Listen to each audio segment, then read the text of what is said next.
కొరత ఏం లేదు. ఈ మధ్య కేంద్రం కూడా కోకోనట్, కోకో, క్యాజునట్, కాఫీ ఈ నాలుగిటి మీద ఎక్కువ ప్రాధాన్యత పెట్టారు. కొత్త ప్లాంటేషన్ పెట్టుకోవడం, న్యూ వెరైటీస్ తేవడం, దీన్ని లాజికల్గా తీసుకుపోవడం, ఇవన్నీ కూడా తీసుకొచ్చే పరిస్థితికి వచ్చారు.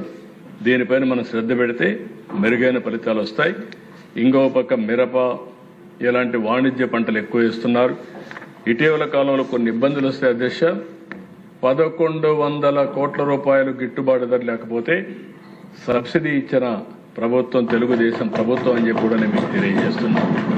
ఏ రైతును ఇబ్బందిని పడకుండా అందరిని ఆదుకునే ప్రయత్నం చేస్తున్నాం. నేను ఒకటే చెప్పాను, ఎక్కడన్నా ఆత్మహత్యలు జరిగితే రైతు ఆత్మహత్య చేసుకుంటే ప్రత్యేకంగా ఆడిట్ చేసి అది కానీ వాస్తవం అయితే కరెక్టివ్ మెజర్ తీసుకోవాలని చెప్పి ప్రభుత్వం ఆలోచిస్తున్నాం. ఏ రైతు కానీ ఏ విద్యార్థి కానీ అధైర్యపడడం కానీ నేను ఈ విషయం కూడా అప్పీల్ చేస్తాను అధ్యక్ష.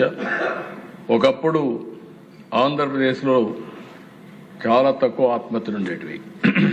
ఇటీవల కాలంలో సరైన ఇంటర్వెన్షన్ లేకుండా ఆత్మహత్యలు పెరిగే పరిస్థితికి వచ్చాయి. ఈ ప్రభుత్వం వచ్చిన తర్వాత శ్రద్ధ పెట్టాం. చాలా వరకు గణనీయంగా ఆత్మహత్యలు తగ్గాయి. ఇంకా కూడా దీనిపైన శ్రద్ధ పెడతాం. పూర్తిగా ఆత్మహత్యల్ని నివారిస్తామని చెప్పి కూడా నేను మీకు తెలియజేస్తున్నా. ఇంకొక పక్కన అధ్యక్ష, ఈరోజు రాష్ట్రంలో మనందరం గుర్తుపెట్టుకోవాల్సింది రోడ్ యాక్సిడెంట్ జరగకుండా చూసుకోవడం. విద్యార్థులతో కూడా మనం మాట్లాడాల్సిన అవసరం ఉంది. పరీక్షలో అందరికీ సీజన్ కూడా పిల్లలందరికీ విజ్ఞప్తి చేస్తున్నా, స్టూడెంట్స్కి అందరికీ విజ్ఞప్తి చేస్తున్నా, పరీక్షలు రాయాలి, బాగా మనం ప్రిపేర్ అవుతాం. అదే సమయంలో పరీక్షలు రాసినప్పుడు అందరం పాస్ అవ్వాలనుకుంటాం. ఓసారి ఎవరైనా ఫెయిల్ అయినా దాన్ని స్పోర్టివ్గా తీసుకోవాల్సిన అవసరం ఉంది. అదే మరి టెన్షన్ ఫీల్ కాకుండా పరీక్షలు రాయాల్సిన అవసరం ఉంది. ఇది కూడా పేరెంట్స్ కూడా నేను చూస్తున్నాను, పిల్లలపైన ఎక్కువ ఒత్తిడి పెట్టే పరిస్థితికి వస్తున్నారు. వాళ్ళ ఆవేదన కూడా నేను అర్థం చేసుకోగలుగుతాను. కానీ ప్రాక్టికాలిటీ జోడించి ముందుకు పోవాల్సిందిగా వారికి కూడా విజ్ఞప్తి చేస్తున్నా. మనం కూడా ఎక్కడికక్కడ పిల్లలకు అప్పీల్ చేయాల్సిన అవసరం ఉందని చెప్పి కూడా నేను మీకు తెలియజేస్తున్నాను. ఇంకో పక్కన దిశ, ఈరోజు ఈ ప్రభుత్వం చేసిన అతిపెద్ద కార్యక్రమం మీరు చూస్తే లాజిస్టిక్స్, రోడ్డు వ్యవస్థ, అదే మరి గూడ్స్ కానీ ఇంకొక పక్కన ప్యాసింజర్స్ కానీ ఈజీగా ప్రయాణం చేయడానికి అవకాశం కల్పించే విధంగా పోతున్నాం. రాబోయే రోజుల్లో పెను మార్పులు రైల్వేలో వస్తున్నాయి. రైల్వే డిపార్ట్మెంట్ల అధ్యక్ష మీరు ఒకసారి చూస్తే మన రాష్ట్రంలోనే దగ్గర 3 లక్షల కోట్ల రూపాయలు ఖర్చు పెట్టబోతున్నారు over a period of time. ఈ సంవత్సరం లాస్ట్ ఇయర్ అయితే 9,000, 8,000 కోట్లు ఖర్చు పెట్టాం. ఈ ఇయర్ రాబోయే సంవత్సరం 11,000 ఖర్చు పెడుతున్నారు.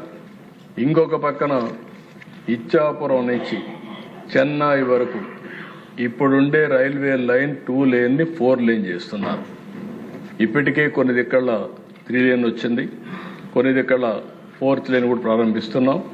అల్టిమేట్గా 4 లేన్ వస్తే ఎక్కడికక్కడ రైల్వే వ్యాగన్స్ కానీ ప్యాసింజర్స్ కానీ లేకపోతే ఫాస్ట్ ట్రైన్స్ కానీ ఇవన్నీ నడిపే పరిస్థితి వస్తుంది.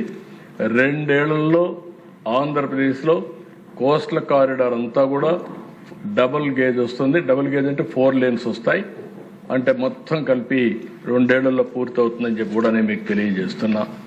మనం అందరం శ్రద్ధ పెడితే రైల్వే డిపార్ట్మెంట్లో చాలా మార్పులు వస్తున్నాయి. కొత్త లైన్స్ కూడా శ్రీకారం చుట్టాం. ఇంకొక పక్క రైల్వే స్టేషన్స్ అన్ని మోడర్నైజ్ చేస్తున్నారు.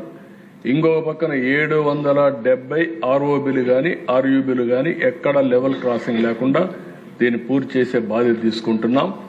ఇంకొక పక్క నేషనల్ హైవేస్ కూడా అధ్యక్ష ఇప్పటికి శాంక్షన్ అయితే 55,000 కోట్ల రూపాయల ప్రాజెక్ట్స్ ఉన్నాయి. అవన్నీ పూర్తి చేసే బాధ్యత మీరు తీసుకోవాల్సిన అవసరం ఉంది. దీనివల్ల కూడా మనకు ఇది కేంద్రం ఇది రాష్ట్రం అనేది కాకుండా 2 ఎన్డీఏ ప్రభుత్వాలు, మనం ఎన్నోసార్లు చెప్పాం, డబల్ ఇంజన్ సర్కార్, త్రిబుల్ ఫలితాలు రావాలి. అది మీరు కూడా శ్రద్ధ పెడితే ఇది వస్తుంది. అదే మరి అధ్యక్ష ప్రతి ఒక్క రోడ్డు గుంతలు పడిపోయినాయి.